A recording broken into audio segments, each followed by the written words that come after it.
17 oras na nasunog ang isang warehouse sa barangay Viente Reales sa Valenzuela City. Naging pahirapan sa mga tauhan ng Bureau of Fire Protection ang pag-apula ng apoy na inabot na kaninang umaga.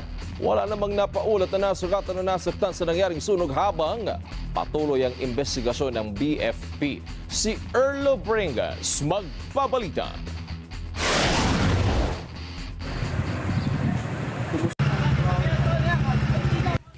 Alas 5:25 ng hapon nitong Biyernes, nagsumiklab ang sunog na yan sa isang industrial warehouse sa barangay Viente Reales, Valenzuela City.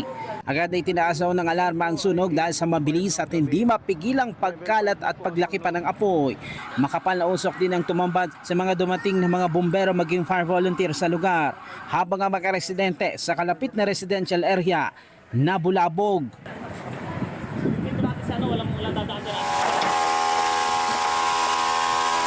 Ayon sa Bureau of Fire Protection, nakakalipas ang halos 1 hanggang 2 oras ay agad na itong iniakyat sa Task Force Alpha, pinakamataas na alarma nang ibig sabihin kailangan na ng tulong ng mga karatig lungsod, maging ang iba pang fire volunteer sa laki ng apoy.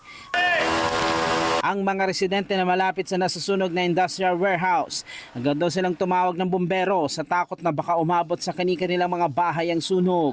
Naging mabilis din ang pagkalat at paglaki ng apoy. So, tumawag po agad ako ng bombero as much as possible. Then, nung pagdating po ng mga unang respondents po, nag-assist na din po ako. Then, sobrang kapal na din po kasi nung apoy nun. Ang experience ko po talaga dito is, umakyat na din po ako ng bubong para makatulong po sa mga bombero. Hindi naman naiwasang mag-alala ng iba pang residente na malapit sa nasusunog na warehouse dahil sa laki ng apoy. Pagka yan, hindi napula yan, talagang ibang ano yan. Maabutin to mga ano na yan. Aabutin yan.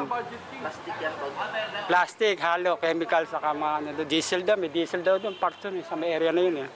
Kaya gawa ng ano. Yan, kita mo hanggang ngayon, lumalakas oh, umano yun. Ang una ko pong ginawa, tinulungan ko po yung mga kapitbahay po namin na matatanda. Hiniligas po namin po doon sa dulo. Doon po kasi safe po doon eh.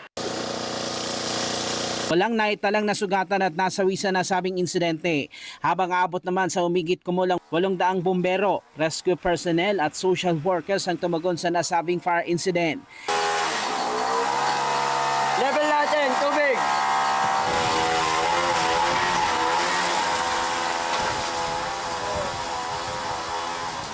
Dineploy din ang iba't ibang disaster response asset ng lungsod ng Valenzuela, gaya ng water filtration truck at backhoes upang tumulong sa pag-apula sa sunog. Wala pang inilabas na report ang Bureau of Fire Protection sa dahilan ng sunog sa warehouse at kung bakit tumagal ang pag-aapula nito ng halos 17 oras. Alas 8:24 na ng umaga ngayong Sabado nang ideklara ng BFP na fire under control ang sunog. Patuloy namang iniimbestigahan ang naging saninang sunog sa warehouse. Erlo Bringas para sa Matalag, Agila, Matatag, Matapang, Matapat.